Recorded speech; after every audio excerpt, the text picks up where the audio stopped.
Bismillahirrahmanirrahim. Bonjour chers collègues. Conclut le cours de la sarcoïdose. Dans cette dernière partie, on va voir la démarche diagnostique, la prise en charge et l'évolution de cette maladie.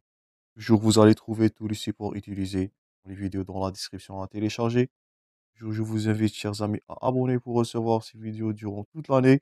Ne laissez pas ces vidéos juste à votre disposition. Un maximum de partage pour que ces vidéos atteignent le maximum de nombre les étudiants le plus tôt possible. Donc, on commence pour concernant la démarche diagnostique, c'est tout ce qu'on avait dit dans les parties précédentes. Le diagnostic de la sarcoïdose, il est évoqué devant, je répète, non-parallélisme entre les manifestations cliniques et les images radiologiques, devant des opacités médiastinales profondes, devant une opacité parenchymateuse. Donc, c'est tous les deux descriptions qu'on avait dit précédemment des adénopathies, ou la description des opacités parenchymateuses, et même parfois au stade tardif, malheureusement, de la fibrose étendue. Donc, vous allez évoquer votre diagnostic de sarcoïdose. Les autres investigations sont réalisées en fonction des points d'appel cliniques. Nous sommes en train de parler de la spirométrie, l'exploration fonctionnelle respiratoire pour savoir l'étendue des lésions. Notez bien aussi que aucun examen biologique n'est spécifique à la sarcoïdose. Donc, c'est une maladie système. Elle est évoquée devant un suspect clinique avec une image radiologique qui est très pathognomonique et une énergie, n'oublie pas ça. C'est tout ce qu'on avait dit dans la partie précédente. Donc, avec une énergie tuberculinique, vous allez évoquer la sarcoïdose. Seule l'histologie, donc c'est ce qu'on avait dit précédemment, c'est l'épithélium ou bien gigantocellulaire ou bien le granulome épithélio-gigantocellulaire sans nécrose caséeuse qui va vous poser ou bien qui va vous permettre de poser le diagnostic avec de certitude. Maintenant, on parlera du syndrome de Lofgren qu'on a cité précédemment. Donc, on dira qu'il s'agit d'un syndrome de Lofgren. S'il s'agit de l'association de ces trois, je vous invite à noter ce syndrome. Il est fréquemment posé comme thème d'examen. On parlera d'une opacité hilaire, donc une adénopathie médiastinale profonde. On parlera aussi de syndrome de Lofgren s'il y a l'association d'un érythème noueux et en association des atteintes polyarticulaires, surtout dans les chevilles. Donc, la triade, je répète, si on vous pose la question, quels sont les éléments à évoquer devant un syndrome de Lofgren, c'est parmi les formes qu'on a déjà citées dans la partie précédente. On le détaille maintenant. Donc, on parlera premièrement d'une opacité hilaire. Donc, ça va évoquer de la sarcoïdose. Aussi, on parlera des atteintes polyarthritiques. Donc, une polyarthrite survenant surtout aux membres inférieurs au niveau des chevilles, en association avec de l'érythème noueux. Donc, on a trois manifestations dans le syndrome de Lofgren. Manifestation pulmonaire, manifestation articulaire, comme on avait dit, maladie système avec un érythème noueux. Donc, n'oublie pas ce syndrome. On parlera de syndrome de Lofgren qui est posé par le diagnostic histologique où vous allez évoquer, je répète, l'épithélium gigantocellulaire sans nécrose caséeuse.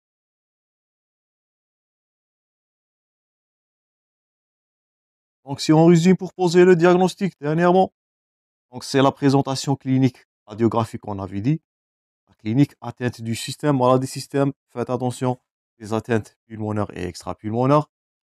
Les images radiologiques évocatrices, on a déjà détaillé ça dans la partie précédente. La mise en évidence d'une lésion granulomateuse tuberculoïde, mais faites attention, je répète toujours, sans nécrose caséeuse, et bien sûr avec élimination d'autres granulomatoses, et bien sûr une anergie tuberculinique. Donc, il s'agit d'un épithélium tuberculoïde, mais il ne s'agit pas de la tuberculose. Donc, ça, c'est pour le diagnostic. Maintenant, on va passer à la biopsie. Donc, on avait dit que c'était dans l'anatomopathologie, l'histologie qui va nous permettre de poser ce diagnostic. Les lieux de biopsie sont multiples. Comme on avait dit, c'est une maladie système. Donc, peut faire des biopsies à partir des lésions cutanées. Parmi les atteintes, on a vu précédemment, c'est les territoires cutanés. Au niveau des adénopathies périphériques, faites attention, c'est pas les adénopathies profondes médiastinaux, c'est la forme périphérique, extrapulmonaire.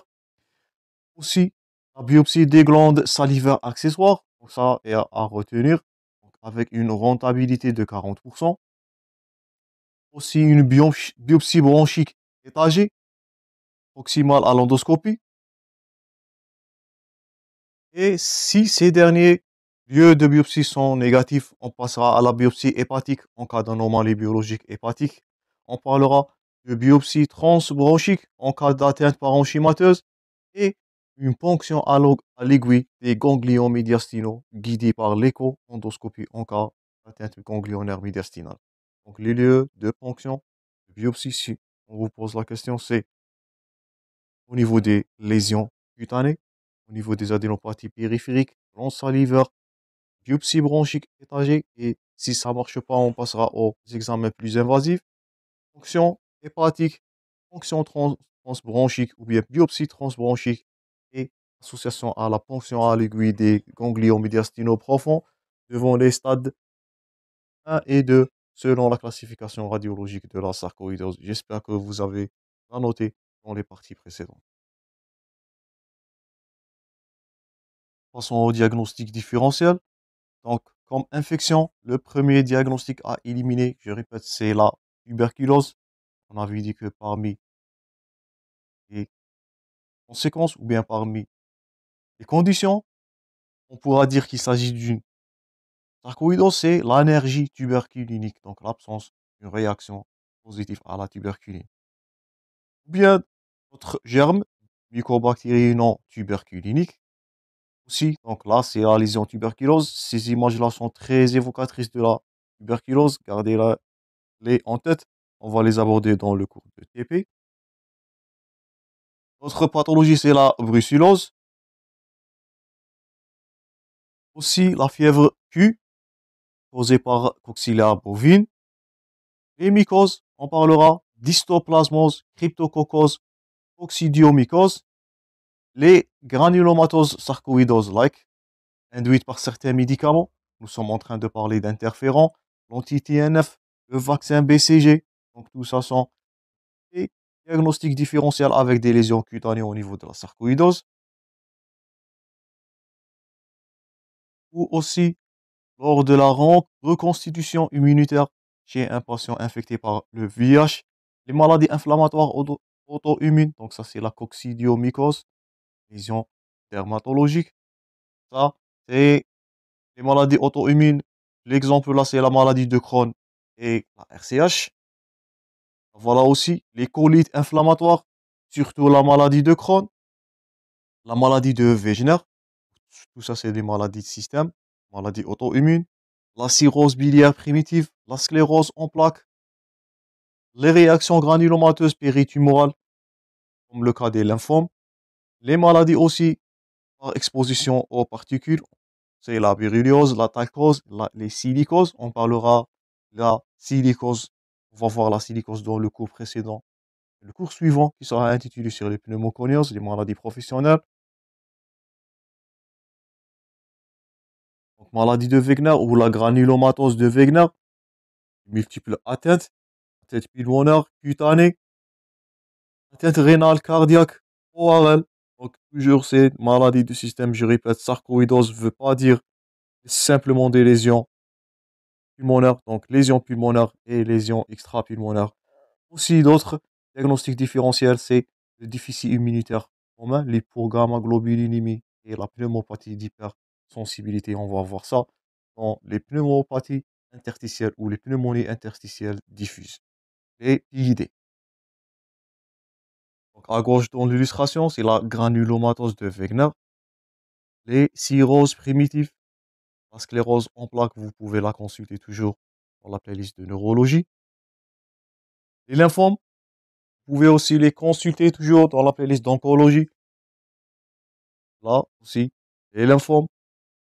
Là, c'est des lésions du parenchyme, mais qui sont dues à l'exposition aux matières, bien aux particules. C'est le cas là de la silicose. Donc, la voilà aussi. Silicose, stadiose et talcose. Et d'autres pathologies comme l'hypogammaglobulinie et les pneumopathies d'hypersensibilité. Je répète, on va les voir dans le cours des PID, des pneumonies interstitielles ou les pneumopathies interstitielles diffuses. Dernier titre, c'est le traitement de la sarcoïdose. Donc bien sûr, comme toute maladie inflammatoire systémique, on n'a que le recours à la corticothérapie, bien les corticostéroïdes systémiques. Indication à la corticothérapie qui représente le traitement de première intention et de référence. Donc, comme toute pathologie, je répète, de système, toute maladie inflammatoire, la corticothérapie, c'est le traitement de première intention. Malheureusement, la corticothérapie, elle a ses effets secondaires. Par exemple, la prise de poids, qui sont des inducteurs de diabète, vont provoquer l'ostéoporose, le cataracte, même des troubles psychiatriques. Autre arme thérapeutique, ce sont les antimétabolites. Gardez-vous en tête le méthotrexate. C'est comme deuxième ligne en cas d'intolérance ou de contre-indication à la corticothérapie. Et la biothérapie en troisième ligne, et elle reste expérimentale. Donc si on vous pose la question, quelles sont les modalités du traitement de la sarcoïdose? En première intention, c'est les corticothérapies, les corticostéroïdes systémiques. En première intention, s'il s'agit là d'une mauvaise tolérance à ces dernières, la corticothérapie, elle a ses contre-indications et ses effets secondaires. Nous allons passer au antimétabolite, le fameux méthotrexate. Donc, vous pouvez le cocher aussi. De la biothérapie, comme troisième ligne, mais elle restera juste expérimentale. Donc, c'est pour vous, la corticothérapie première intention. En cas de contre-indication, vous allez passer au fameux méthotrexate, l'antimétabolite, pour limiter les réactions inflammatoires. Donc, le but de cette corticothérapie, c'est de bloquer l'inflammation,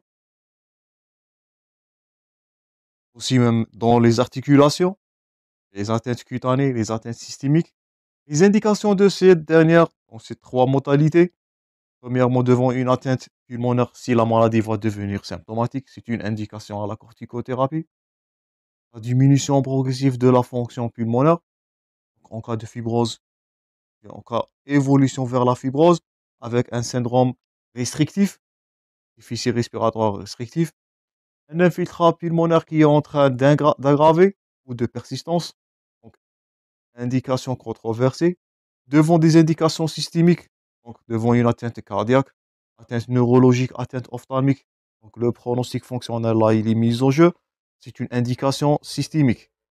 D'autres indications, mais reste à discuter, c'est en cas d'atteinte hépatique, atteinte rénale, atteinte ostéo-articulaire, musculaire, selon l'étendue et la maltolérance de ces pathologies. Dernièrement, pour l'évolution et le pronostic, donc notez bien, on parlera d'une forme aiguë si elle évolue depuis moins de 2 ans. Retenez bien ce chiffre-là. Donc, les formes aiguës, heureusement, ils sont favorablement ou bien ils évoluent favorablement sans traitement le plus souvent. Exemple, c'est le cas de syndrome de Lofgren, donc gardez-vous en tête, un syndrome de Lofgren, dans sa forme aiguë, il régresse souvent dans les 12-24 mois après le début du symptôme. Aussi, le stade 1, je répète, ou bien le type 1 selon la classification radiologique que vous êtes censé les garder par cœur. Donc devant des adénopathies, lésions mediastinales isolées, stade 1 selon la classification radiologique. L'évolution, heureusement, elle est bénigne. Stade 1 et 2, malheureusement, stade 3 et 4, c'est pas bien toléré comme les précédents. Donc forme aiguë, évolue moins de 2 ans, heureusement, une évolution favorable. Deuxièmement, on dira que nous sommes devant des formes chroniques qui vont évoluer, bien sûr, plus de 2 ans. La régression, malheureusement, spontanée, elle est moins probable. Là, un suivi trimestriel ou semestriel est nécessaire dont l'objectif est de détecter précocement les localisations qui peuvent engager le pronostic vital. On avait parlé de ça dans les indications systémiques. Les atteintes cardiaques, heureusement, sont fatales. Les atteintes du système nerveux central et même le pronostic fonctionnel en cas d'atteinte respiratoire fibrosante devant une uvite postérieure de l'œil. Donc l'uvite postérieure, si vous vous souvenez, on avait dit qu'elle est à rechercher systématiquement avec l'uvite antérieure. Le pronostic visuel, là, il est mis en jeu. Pour les modalités du suivi, donc le patient, il est revu, comme on avait dit, tous les 3-6 mois.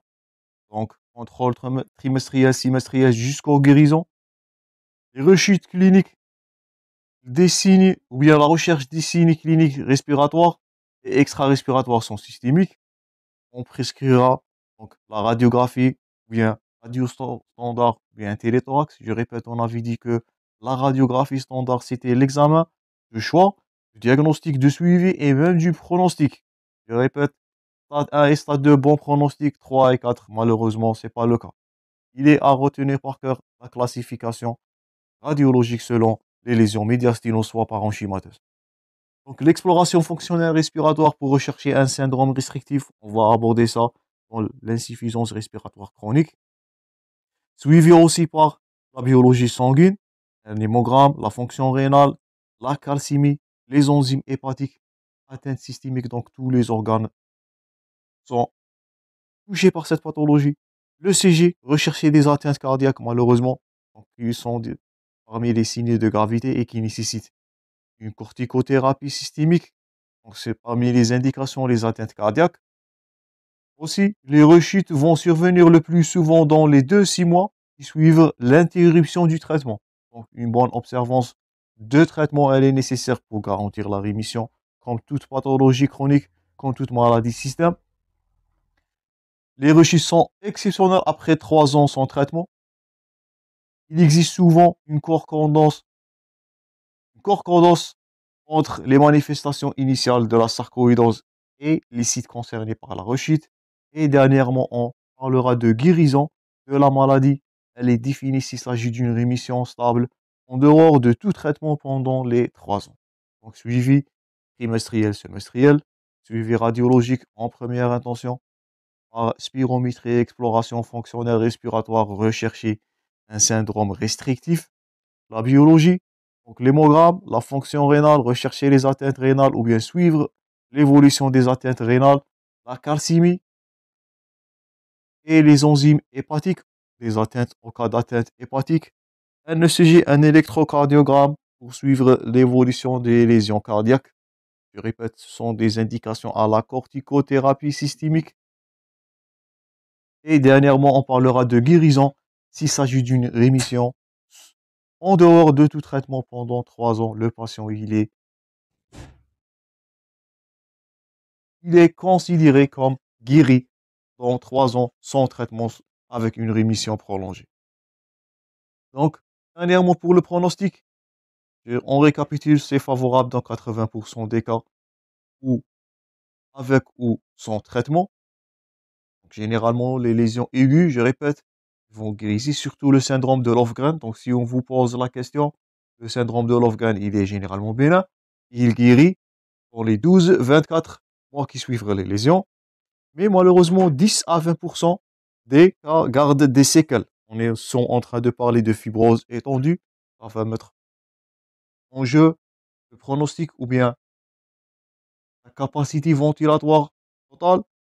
Ça va donner un syndrome restrictif. D'autres séquelles sont, comme on avait dit, surtout oculaires, donc l'uvite postérieure. Ça va donner des séquelles sur le pronostic visuel. Et dernièrement, malheureusement, 1 à 5% des patients vont décéder par leur sarcoïdose en cas des atteintes systémiques étendues, cardiaques, fibrose étendue, insuffisance respiratoire qui est non réversible. Donc malheureusement, donc, on répète ce qu'on avait dit dans le début de ce cours.